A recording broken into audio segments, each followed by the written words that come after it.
It's time, Fort Wayne. Your sports, your station. It's the Sports Rush with Brett Rump.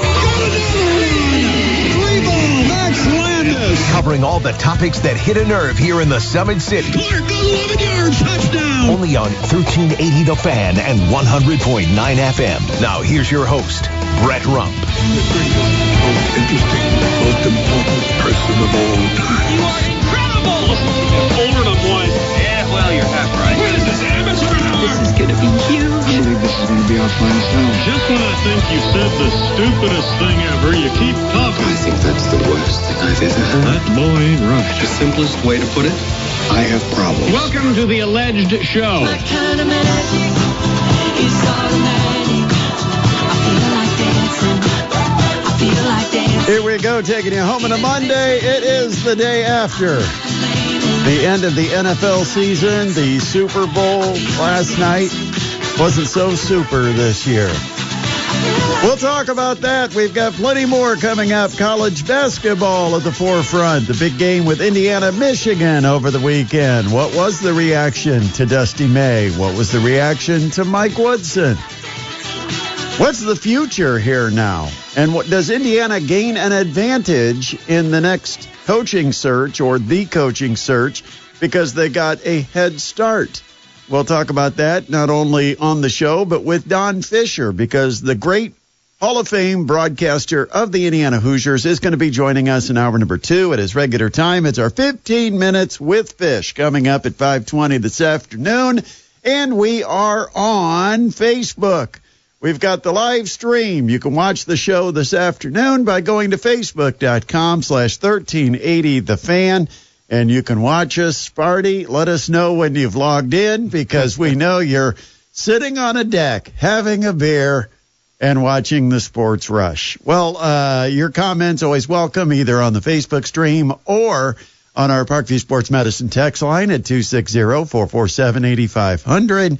Yesterday, all about the Super Bowl and a little bit of a dud, especially if you're a Kansas City fan, as the Philadelphia Eagles roll to a 40-22 win, and it was not that close. The Chiefs score a couple of late touchdowns, and the Eagles had that game well in hand, took their foot off the gas because they tried to burn some clock in that fourth quarter, and the Chiefs were able to make a couple of big plays to get some late scores, but really never in doubt in New Orleans as Philadelphia wins Super Bowl 59. And for me, the story, Jalen Hurts, he changed the narrative for me. I mean, I did not think Jalen Hurts was a difference-making quarterback, but last night he made a difference. He completed some really tough passes and put them in perfect positions, including one which was the bad call number 1 of the night, when they called the Eagles for an offensive pass interference when the guy had a step on the defender, didn't really extend and push him off.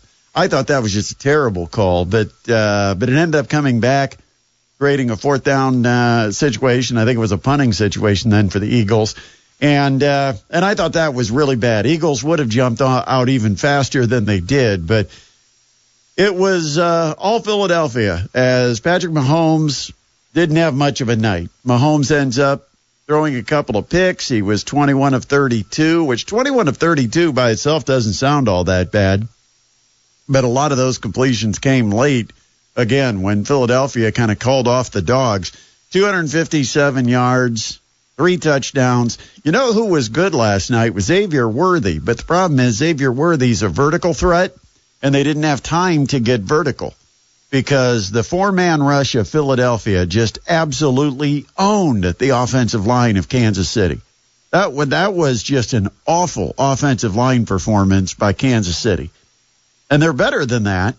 At least they have been. And either they've been hiding it or something. But man, they were exposed in that game last night.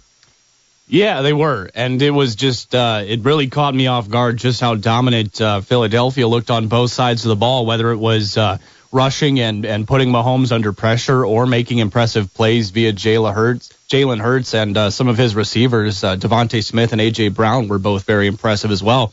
And I just liked the game calling, too, from Sirianni. So I thought coaching, offense, and defense, it all favored the Eagles last night, which really caught me by surprise. Yeah, Kansas City just didn't have the answer. They didn't have the answer defensively or offensively. And Mahomes, who basically had a very tight pocket. And that was the thing that I thought Vic Fangio and the Philadelphia defense did very well, is they tightened up the space. And it seemed to make Patrick Mahomes very uncomfortable because his out clause is that he can run. Right. When he gets some pressure, usually it's coming off the edge, or if a guy comes up the middle, he swings to the outside. He had no lane to run in because they closed the doors on the run up the middle, and then they had the swinging gate, so to speak, coming from the outside. And even when Kansas City tried to bring an extra man to block and use the running back or the tight end as an extra blocker, that too many times the double team man was the guy that ended up getting to Mahomes. It was just horrible offensive line night for Kansas City. I don't know how long you lasted. I kind of drifted off and decided to start checking things like Twitter and killing some time in that second half. Although I did watch when the Chiefs started to actually play a little football. Do you know it was 2 minutes and some seconds left in the third quarter before the Chiefs even crossed the 50-yard line? Yeah, I mean, there's just a whole lot of eye-popping numbers about what the Chiefs did not manage to accomplish on offense last night, and it's just really a testament to how dominant Philly's defense was, honestly. I mean, rushing, nobody had double-digit rushing numbers for Kansas City besides Patrick Mahomes. Yeah, that's just crazy. They did not have a rusher that got as many as 10 yards. Hunt finished 3 carries for 9 yards. Pacheco ended up with 3 carries for 7 yards. I think he got 6 of them on 1 carry. And the other guy, I don't even know how to say his name, ended up with 6 yards, or 8 yards. Oh, yeah. But yeah. But they ended up with a total of 49 yards rushing compared to the Philadelphia Eagles rushing for 136 or 135 yards. And it was not Barkley. I mean, 25 carries, 57 yards. It was the Kansas City defense taking Barkley pretty much away. And they decided they were going to let Jalen Hurts be the one to beat them. And guess what? Jalen Hurts beat them. Yeah, that's another impressive thing about the game is that they really didn't need a standout performance from Saquon Barkley, and it's because I think they were so focused on him that Jalen Hurts was allowed to get, or not allowed to, but able to get some of these throws off too. Yeah, he completed. I thought he was just spectacular. I thought even, tight spaces, dropping it over a defender where only his man could make a catch. The deep ball he had late to Devontae Smith, that was just dropped in perfectly. What a dime to Devontae Smith, who finished with 4 catches and that long 46-yard touchdown pass. But A.J. Brown catches 3 balls for 43 yards. Dotson catches a couple of balls for 42 yards. Barkley ended up catching 6 for 40 yards. So they even were able to effectively use Barkley out of the backfield. But pretty one-sided game last night. It was almost over before it really got going. And so where do you go now if you're the Kansas City Chiefs? You got an aging roster. Does Travis Kelce come back?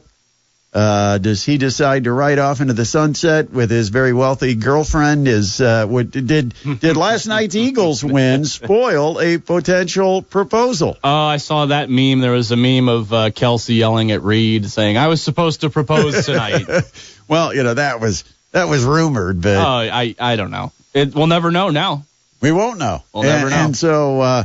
Yeah, Taylor left with a couple of minutes left in the game. She did. I don't know if she even stuck out to the finish. Beat traffic. Yeah, that's it. It's like don't want to be here when it ends because I don't want to watch the opponents all celebrate.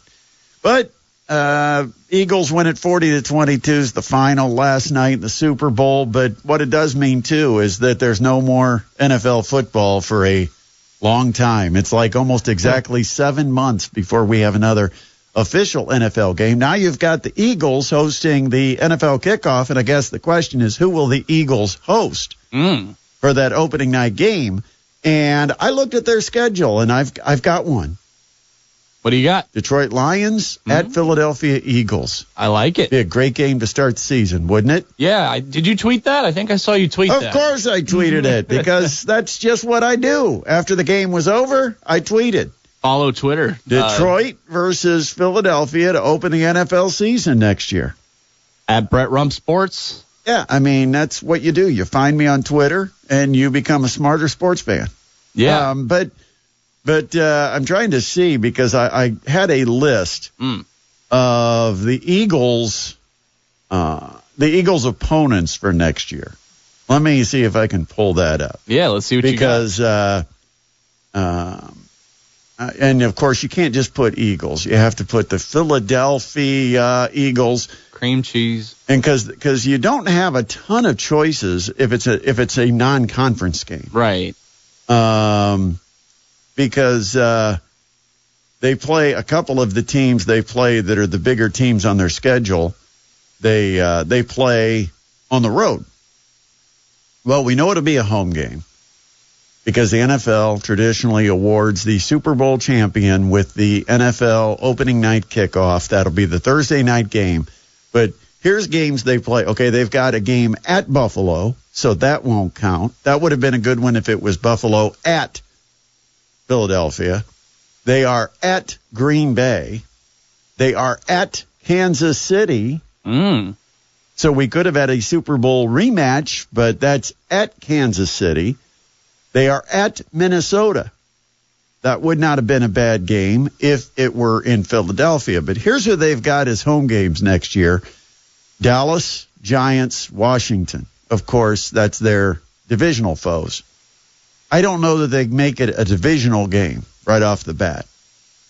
And I'm not sure any one of those three. Washington, maybe, but I don't know if that's, the problem with that is you got two teams that are located, 2 hours apart, both on the East Coast, both kind of in the mid-Atlantic type region. Yeah. So you aren't covering the country all that well by having those two. But they've got the Bears. Surely they would not put the Bears on national TV to open up the season. New head coach. Yeah, I know. It's Ben Johnson. You got Ben Johnson, you got Caleb Williams, but I still don't think the Bears are that big a draw, even though the Bears are a big market, right? Right, but I don't know. You've got Detroit, which would be my pick. Yeah. Denver, but I don't know if Denver and Bo Nix. Las Vegas. Yeah, I know. That's about the reaction I had. Yeah, you're already the lost. Rams. Meh. Problem is, the Rams, are they starting a rebuild? Sort of, yeah. I mean, Cooper Kupp. They announced they're going to get rid of Kupp, sorry. They're trading Kupp. And that's it, because the other ones, they're on the road. Yeah, well, those are your options, I guess. Yeah, I mean, other than the three divisional opponents, your choices would be Chicago, Detroit, Denver, Vegas, and the Rams. That's why I say bring on Detroit. Yeah. Just make it the Lions and call it a day. Yeah. Make it easy for everybody. It seems like it, but that'll kick off the season coming up about exactly 7 months down the road. Also, you and I had some fun with the prop bets, and for those that like to follow the prop bets, the Gatorade color looked like yellow to me. Yellow. Yeah, no purple, as it's been with the Chiefs in the past. Yeah, and so apparently the Eagles like the yellow Gatorade on their sideline. So there you go. The Gatorade color was yellow. I had said purple. Also, did you notice the Gatorade dump came with like 3 or 4 minutes left in the game? Yeah. Yeah, they dumped it early. They were pretty confident. And they should be. The game was over at that point. They recovered that second onside kick, and it's like, it's pretty much over. But now you have to coach all soaking wet and sticky for like 2.5 minutes. Thanks, guys. The national anthem wasn't close to the over-under number. No, I told you that there was no way it was going to be. I mean, even if you sped it up, it's going to be a tough time beating a minute 28 or whatever the over-under number was. And I timed it at 2 minutes. I don't know what the official time came out to be, but I timed it right at about 2 minutes, and it was way over the number. Did he play with the piano? I said no. The reality says yes. Yeah, piano time. So I did not get that correct. Oh, man. By the way, speaking of piano, I thought the best number of the night might have been Lady Gaga out on Bourbon Street. Did you see that as part of the pregame show? No, I didn't, but shout out to Lady Gaga. Yeah, she can really sing. Yeah. All right, so did anyone cry during the anthem? I said no, but I think, and I don't know the official, but it looked like they put a quick camera on the sideline and someone had a tear in their eye. I'm going to say that the answer was yes, but if anybody can tell me differently, let me know. 260-447-8500, the Parkview Sports Medicine text line. And the kick off the crossbar. The doink. No. No doink. No doink. And I had no. So I hit on what, 3 of 5? Yeah. 1, 2 of 5, 3 of 5, 2 of 5. Let's see. Chris Jones of the Chiefs wiped his eyes with a tissue, so I'm going to call that crying. That probably counts. That probably made the bet hit that way, so yeah. Coming up, we've got to talk Indiana, Michigan. We've got Mastodons with a very good week at home for both men's and women's basketball. Girls sectional play got delayed because of weather. And Don Fisher will join us in hour number 2. But before we wrap up our first segment, we've got to check what's happening in the world of sports. It's today's top headlines with Adam Lundy. All right, thanks, Brett. Well, taking a look at Purdue's latest projected bracket placements for the field of 64, it's kind of interesting. One of them has them as the number 2 seed in the Midwest in Indianapolis region versus number 15, Towson. Another one has them as the number 2 seed in the West in San Francisco, taking on Marist in Milwaukee, out of Milwaukee. Some possible second-round opponents for the Purdue Boilermakers include number 7 Creighton, number 10 Texas, number 7 Memphis, and number 10 Vanderbilt. Keep in mind, this is just as of now. We're just taking a look at some of the bracketology. Tiger Woods said he's still processing his mother's death and will not play in this week's Genesis Invitational at Torrey Pines Golf Club in California, he announced on Twitter today. Some NBA news. Los Angeles Lakers superstar Luka Doncic was upgraded from questionable to probable for tonight's home game against the Utah Jazz. His much-anticipated debut since last week's trade has been delayed as he rehabs from a left calf strain. And today, Commissioner Adam Silver announced that he has added Trae Young to the All-Star roster as an injury replacement for Milwaukee forward Giannis Antetokounmpo, who will not be able to play because of a calf injury. And those are your top stories today, Brett. Is there a greater hole in golf than the 16th hole at the Waste Management Open in Scottsdale? Oh, that crowd. That stadium that they have now built. Yeah. It's just an insane environment. It's almost like they put the Wrigley Field bleachers around a golf hole. Everybody's enjoying their beverages. The place is it cheers. I mean, it kind of breaks away from traditional golf etiquette and becomes more of a live sports event, Yeah, I mean, I don't know if you saw, but there was a slam dunk hole-in-one on the 16th. It dropped right in, man. And the crowd, little too much there. Oh, my goodness. The beer was just flying through the seats. The beer, and then the hats came, too. And it was just absolutely flying onto the grass. But see, that's what makes it the greatest hole in golf, right? Yeah. I mean, because nowhere else do you get that type of atmosphere environment. It surely, I know it upsets all the traditional golfers. These crazy guys in the gallery, but it was definitely fun. Back when they wore, like, suits and ties to go out and play a round of golf. Yeah, exactly. Going to hit the links. But I thought it was... Oh, I thought it was great. Fantastic. And I was watching it, and I'm thinking, there is no other place in golf that has this type... I couldn't think of one. No. 260-447-8500. Don't forget, you can watch us today. We are on Facebook. You can find us at facebook.com/1380thefan. If you want to just jump on and watch the show, you can do that this afternoon. You can also comment there on our Facebook video post. Just go to 1380thefan on Facebook, and you should be able to scroll around, find the video somewhere. They don't send out the alerts like they used to, so you got to go actually find us. And if you do, just give us a comment. Let us know, hey, guys, I checked in on the video. That's at facebook.com/1380thefan. Also, if you want to send any questions, comments, or suggestions to the show, we've got our Parkview Sports Medicine text line at 260-447-8500. We'll take a quick break. What about the halftime show? We'll talk about it next here on the Sports Rush on 1380 The Fan and 100.9 FM. This is Purdue Fort Wayne men's basketball coach John Coffey, and you're listening to the Sports Rush with Brett Rump on 1380 The Fan and 100.9 FM. Go Dons! Big week for the Mastodons this week as they hit the road. They're going to go to Youngstown State for a Wednesday night game and then play Robert Morris this Saturday.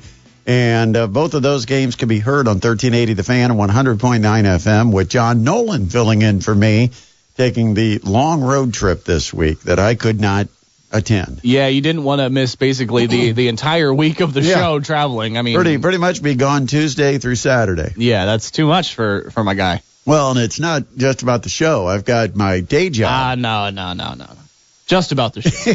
No. Your day job's important. I got the day job that it cost me those vacation days when I can't be here every single day, and so also this week we have our company annual awards.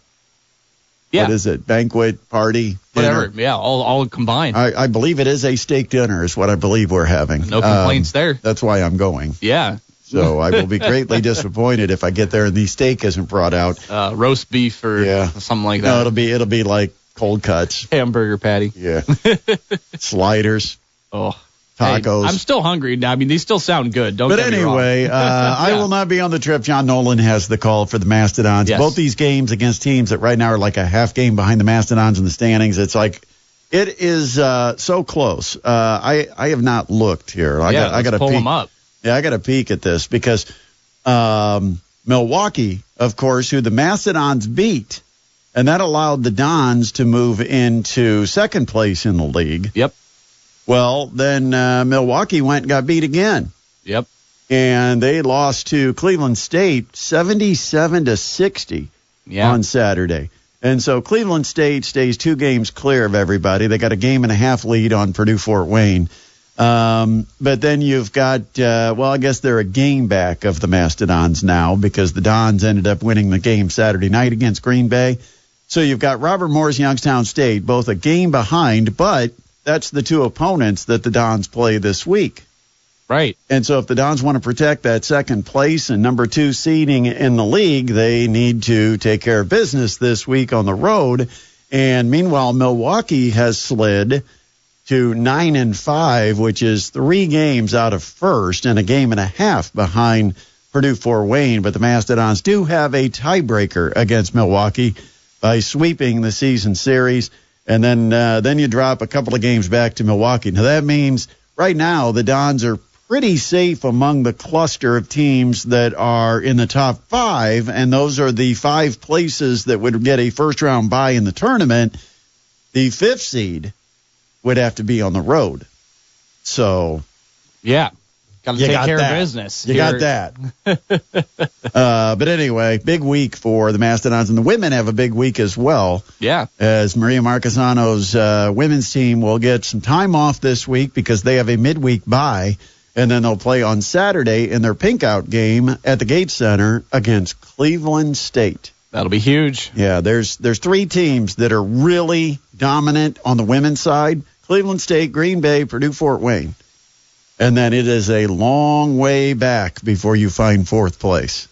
So these games, the round robin that is going on, because I did tweet that too. Yeah. The remaining games in the Horizon League on the women's side, that all will be between Purdue Fort Wayne, Cleveland State, and Green Bay. Because you've got Cleveland State and Green Bay will be playing. You've got Purdue Fort Wayne will play Cleveland State. Purdue Fort Wayne will play Green Bay. So it's truly a round robin to decide who wins the Horizon League on the women's side. So last night at the Super Bowl, to me, the halftime show represents unification. It represents the country coming together and all. It doesn't matter which team you root for. It doesn't matter if you like football or don't like football. There's always an artist that you try to get with great mass appeal. My problem last night is Kendrick Lamar, I think, has a huge following and probably a very strong following among those that are fans. Problem is, I think there's about 75% of the country that has never heard one of his songs and has never listened to him. He's not an artist that unifies. And don't start with race. That's not what it's about. It's like there's some country artists that would be that way. There's some Christian artists that might not unify. It has nothing to do with race. It's basically the type of music and whether you're into rap or not. And I think, it's a group that those that follow and like it are very loyal to it. But I think the vast majority of people are not listening. And unfortunately, I think you saw that come out on social media that a lot of people just didn't get the show, didn't enjoy it, didn't think it was one of the better NFL shows. And I tend to agree because I think it missed the point. I think the point is that you've got the biggest audience, you've got a mass audience, you've got people that are, farmers in Montana, you've got people that are inner city in Chicago and New York, and you've got to somehow bring an artist to the stage that everybody at least listens to or is aware of or has heard the music of. And I just don't think the NFL hit that point. I don't know, I usually say, if I'm going to give you a problem, I'm going to have the solution. I don't know that I have the solution because right now I don't know who that artist would be that hasn't already played the Super Bowl. I mean, we've been doing this Super Bowl halftime show now, for 30 years or better? And it seems like every artist that I can come up with that would be, they would be the type of artist that fits the bill of what the NFL really needs at halftime. And then I find out, they did it back in 2006 or they did it. And so I guess I challenge our listeners to give me someone that you think has the greatest mass appeal. And I know one answer we'll get is Taylor Swift. Yeah, that'll definitely be an answer. I just think that, unfortunately, especially when the NFL, she's just going to have so many haters on the other side because she's so closely associated with the Chiefs as of right now. But, there's sometimes you have haters. Because I don't think the problem was that there were people that hated on Lamar. I think the problem, because I don't think it was about, I hate him. Sure. That's not what it was. I can't understand anything he's saying, and I don't listen to that music. Yeah, definitely a smaller fan base than a lot of artists that have performed at the Super Bowl. And it's a loyal fan base, so they were excited about it. But I think the percentages of people that have heard his music are familiar with his music. If you did, one of those the surveys where you play a snippet of a song and people raise their hand if they recognize it or can sing along to it or whatever it might be. I mean, we just have to realize it. I think it was a smaller group. So I think overall, the resounding score on last night's halftime was not good. I mean, I liked it, but like you said, I'm a Kendrick Lamar fan, and I'm in on the context. You're in the bullseye. I mean, and it's a small bullseye, but you're in the bullseye. Where younger, you're hipper, so you're hip hop, and and that's me. Yeah, but not me. But no, and like I said, it's a smaller audience. It's a loyal audience, like you said. But like you said, it definitely missed a mark for a lot of people. There was a lot of inside context as well with his whole feud with Drake that he incorporated into it, and just a lot of little messages. But that flew over the head of most people. They called those the Easter eggs that were put into the show that were supposed to send messages. You had Serena. Yep. I didn't even know that was Serena when I saw her at first. Yeah. Yeah, she was dancing right along. Yeah, so you had Serena, you had the lights in the seats, game over, and everything was supposed to have some kind of a meaning. And the people that have been following him, they know the inside meaning to all the little things they're saying. But me, clueless. Exactly. No idea. You couldn't care less. Couldn't care less, didn't know what it meant. So yeah, I think next year they're probably going to go for someone with just a more mass appeal. But we want to know who you think that is. Who would it be? Yeah. 260-447-8500 or Facebook.com/1380thefan. Who would it be, Adam? Oh, that's a good question. I don't know. I mean, I don't know. Again, my problem is every time I think of somebody that might be, in the group, I look and they've done the show before. I don't know. And I don't know, like Kelly Clarkson, very popular with the talk show and everything, but would she be, I mean, clearly nowhere near, I think, the level musically that a Taylor Swift would be. But would Taylor Swift do it? Yeah, I don't know. Like I said, it's tough with her association with the Chiefs, isn't it? But I guess because she wouldn't do it last year because of the tour. Sure. And this year wouldn't do it, I think, probably because of the tour. And then the years before that, it was always sponsored by Pepsi. It was the Pepsi halftime show. Yeah, I believe and she so. was a Coke girl, and so there was a conflict of interest. That's so funny. Taylor Swift, the Coke sponsor, but it's just like Nike. You can't wear anything Adidas, et cetera, et cetera. Right. So anyway, give us your thoughts on the halftime show and who would be the act that needs to be next year's act as a follow-up. Do you go with a mainstream country artist? Is there one? That hasn't done it already? Like a newer country artist that's really popular? I don't follow country close enough to know, but you might be able to give me a name, and I'd think, I've heard of them. But what direction does the NFL need to go to balance it with what they had this year? Should be interesting. Where is the Super Bowl next year? Let's check. Where is Super Bowl 2026? Here Thanks, goes Google. the Google. No, I just know it off the top of my head. And Levi Stadium in San Francisco. You'd have a lot of musical choices. Yeah. I don't know if they'd fit the bill, but San Francisco's a popular music town. I mean, I think the bands used to come from San Francisco more in my generation than they do for your generation. Right. Less Bay Area. I mean, when I think of Bay Area, I think of hip-hop music, and I don't think they're going to want to do just a Bay Area hip-hop artist. See, I think of grunge, which was Seattle, San Francisco, West Coast. I also think of back in the 60s, like Grateful Dead, Jefferson Airplane, San Francisco type stuff. But somebody texted in 260-447-8500. Somebody said Luke Combs and or Jelly Roll, so they're wanting a country. Jelly Roll, I thought of. In fact, I saw a tweet where someone talked about Jelly Roll, and I'm not sure I know his music. I don't either, but I like the guy. I mean, I think he's turned his life around, and I think he's well respected by a lot of different people, and I think he would appeal to mass. Again, the whole thing is trying to get somebody that has very big mass appeal. A couple more texts coming in. Somebody said something with a guitar would be nice, maybe an iconic rock band. Yeah, but who? That's the thing. I mean, you feel like all the iconic rock bands are like past their prime and associated with an older audience. And would they? I mean, who's the iconic rock band? The Stones.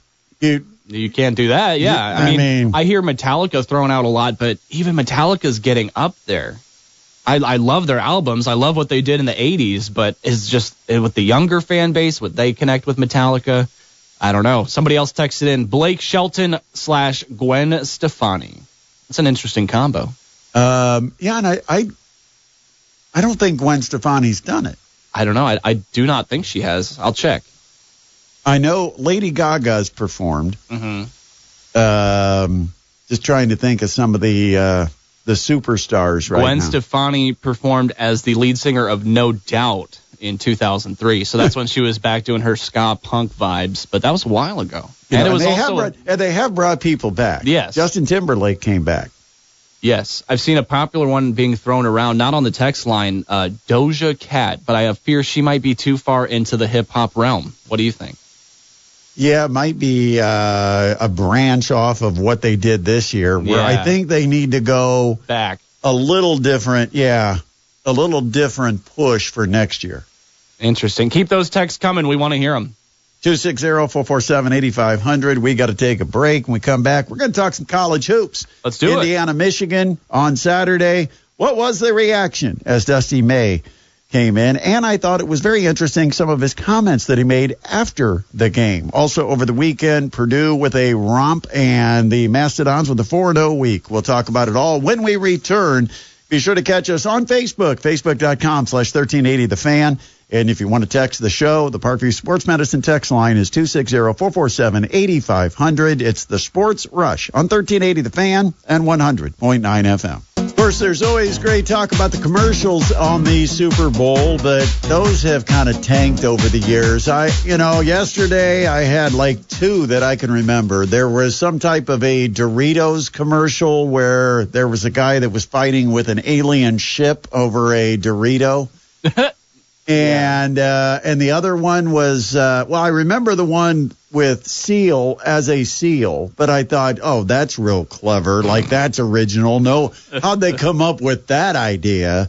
I'm not a commercial guy. I'll be honest. It's like, okay, you can appreciate the humor and the cinematography if they're good, but I just look at my phone. Yeah, I thought Nike did a great commercial with the women athletes. Yeah, shout out to Caitlin Clark had a prominent role in that. That was cool. And I thought that's, to me, probably the most memorable spot. Yeah, just because it was well done. Yeah. And most of them just seemed like normal commercials you would see on TV during a sitcom at 6 o'clock on a Tuesday. Yeah, and you got that fine line where you don't want to create something that's all about the creative and not about the product. True. Because the worst thing is to pay that much money for a commercial, and people see your commercial but don't know it's your commercial. Right. You don't want it to go too far into being an art project and not a commercial. Yeah. But like some kind of comedy bit. It's like great if you've got an SNL skit, but it's not, about that. Did you see the toilet paper commercial that was just a 30-second bathroom break? Oh, just to go in the bathroom break, the Angel Soft? Yeah, that was kind of clever. Yeah. Yeah, it was that was a good use of the product, and you knew exactly who it was. Like, I just popped off, it was Angel Soft. Yep. Why? Because the entire 30 seconds, there was a big Angel Soft logo on the screen. That was probably the most clever one from last night, in my opinion. The only problem is if you could get to the bathroom, do your business, and get back in 30 seconds. Somebody didn't wash their hands. Man. Yeah. Sorry about your bathroom. I'm sorry. I tried to take their advice, and I was still on my way to the bathroom when the next commercial came up. It took me half the 30 seconds to get up off the couch. Oh, man. All right, so Indiana hosted Michigan on Saturday. And, of course, the aftermath of the retirement of Mike Woodson. Wink, wink. Retirement. I think there's a few things that kind of led to the moment that we witnessed or we heard from Indiana. First of all, I think it's strange that Indiana puts out a statement Friday afternoon during what is essentially almost a news dump. You're heading into the weekend and boom, they throw out their statement. But the fact that Mike Woodson did not get quoted, did not have anything to say in the statement about his retiring. Now, come on. If you're leaving a job that you love and you're deciding I want to, leave it in good hands and move on, and Indiana's whole purpose of this was to try to give him a graceful exit. Yes. And he's not taking advantage of it. No. Because that would have been a statement. A retirement statement would have come from the person retiring, not the company that received notice you were retiring, who then comes out and says, oh, so sorry to tell you, Bill's going to be done next week, or in a couple of weeks. I mean, that's basically what we got. And so he kind of blew it. But I think what happened was Indiana probably made their mind up, or at least here's the process. Illinois game clearly was not acceptable for IU basketball fans.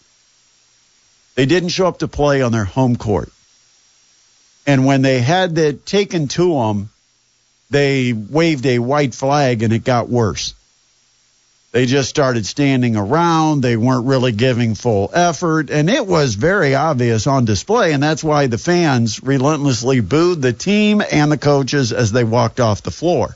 Because that just wasn't acceptable to Indiana fans. And they let it be heard. And so then you've got, you follow that up and you have another bad performance where you don't start well. And you've got the Purdue situation where you go and you fight like heck, but then Ballo, after having the issue with Illinois where Ballo jumped in and took a slap at somebody, then you have Ballo getting into it with a teammate in a huddle and then got into it with a coach in the huddle and then walked off the floor, huffed off mad, went to the exit before the game I don't know if it was before the game ended or if it was before they'd shaken hands, but he was huffing off on his own off to the locker room. And just a bad example, right?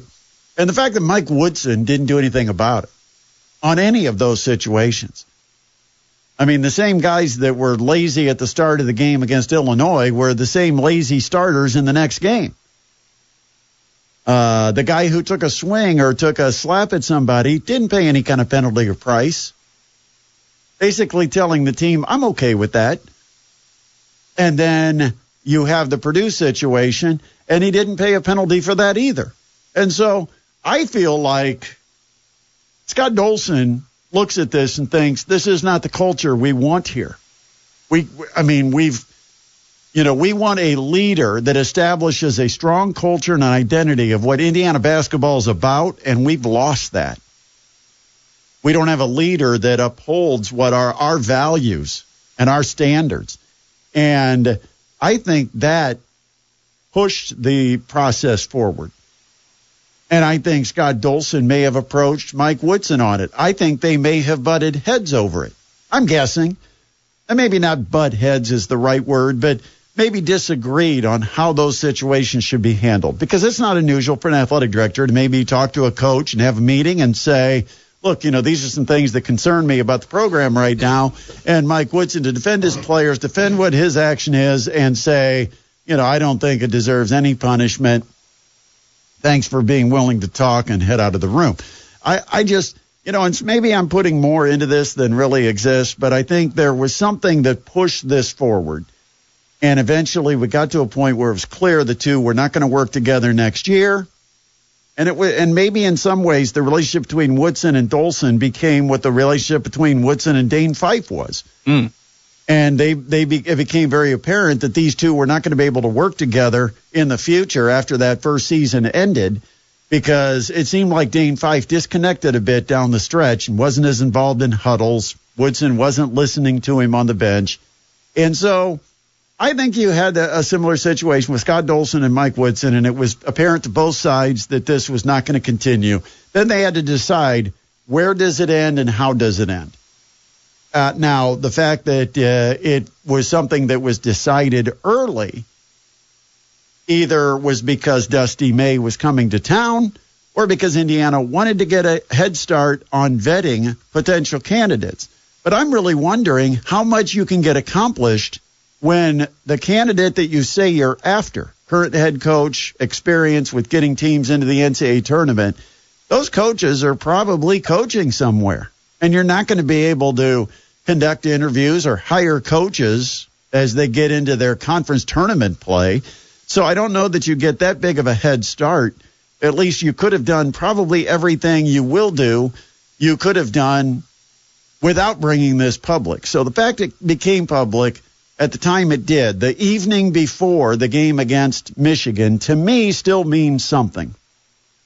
And then you've got Dusty May walking into Assembly Hall. Yes, he got some great cheers, but Mike Woodson was actually cheered as well. Yeah, he was.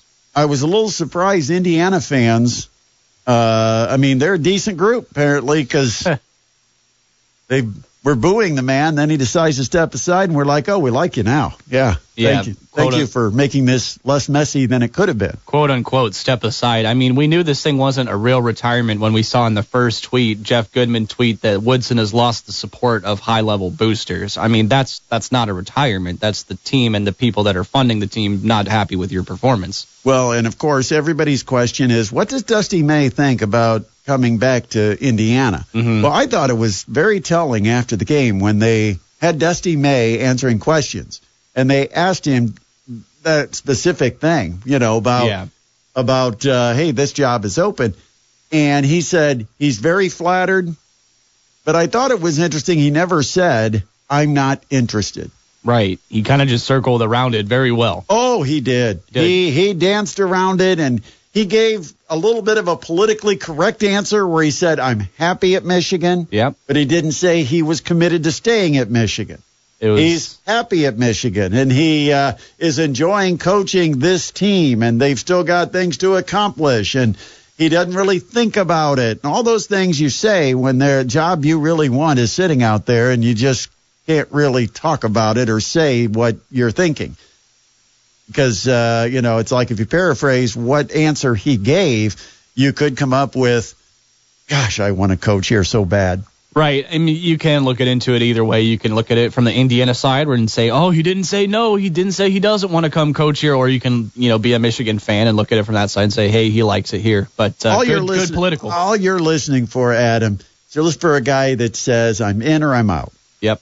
Right? And he had the opportunity to say, I'm very flattered, but I'm the coach of Michigan. And I plan to continue to be the coach of Michigan, which was the step he didn't take. He did say, I'm happy at Michigan, but he didn't give that second part. It's always that second part that tells you the definitive answer, right? Yeah. Which, if he doesn't give you the second part of the sentence, you think, we got a chance. So you're saying there's a chance. Yes, saying there's a chance. A couple texts that came in on the Parkview Sports Medicine text line, 260-447-8500. Somebody said Dolson can start talking to agents, though, if he hasn't already. Yeah, somebody brought that up, that, you can gauge interest and start to put together a potential list of people that are going to be high on your priority of interviewing once they become available. Somebody else on your side, not a fan of the halftime show. They said with the game and commercials, it was nice of the NFL to give us a break at halftime. Kendrick, who gives a bleep. We'll leave it at that. Oh. Not a fan. Okay. Well, I didn't go that far. No, you didn't. So I acknowledge that there's a fan base for him and that there is a certain demographic that seems to fit with that music, but you need a wider demographic. Yeah. You do. The people that watch that game are much broader than what so it's almost like before I felt like the NFL could bring people to the game, but the halftime would be bigger than the game was. Because there'd be more people that would come in and say, oh, I want to see the halftime performance. I want to see the halftime performance. And I feel like this year, the game, which obviously disappointed, it's hard probably to get worse than what the audience was as they kept tuning out with the route that was on. But the reality, I feel like there weren't people out there that were like, bigger than the game audience for the game because of the halftime act. I think it was, I think a lot of the people could take it or leave it, and those that sat through it got about what they expected, which was they didn't know who he was before, they didn't know any of the songs, and they basically left feeling pretty empty about the entertainment they got at halftime. 260-447-8500, 260-447-8500. Purdue got a nice win over USC going into the weekend. No sweat there. I thought that might be a close game, but it was not. Purdue dominates. And a 4-0 week for the Mastodons. The men and women both got 2-0 records during the week at home. And now the combined home record, this is pretty impressive. Combined home record between men and women is 22-1. Wow. I mean, talk about a Mastodon Mania week, too. Yeah, women beat Wright State on Saturday 74-52, getting a 22-point victory. And the men took care of Doug Gottlieb and the Green Bay Phoenix 89-74. Unfortunately, that was a 15.5-point spread. So, there's people that weren't too happy about a 15-point margin. I've seen it. Huge week, though, both teams, with the women playing one game, but it's against one of the teams right there behind them in the standings, the Cleveland State Vikings. That's a home game Saturday at the Gates Center, while the men have two roadies, one at Youngstown State on Wednesday, 6:30 start, and on Saturday they're at Robert Morris with a 2 p.m. tip. Both games can be heard right here on 1380 The Fan. All right, we got another hour on the way, and we've got to talk some girls' high school basketball sectionals. Don Fisher will be joining us, too. It's our 15 Minutes with Fish. It's part of hour number 2, taking you home on a Monday on 1380 The Fan and 100.9 FM.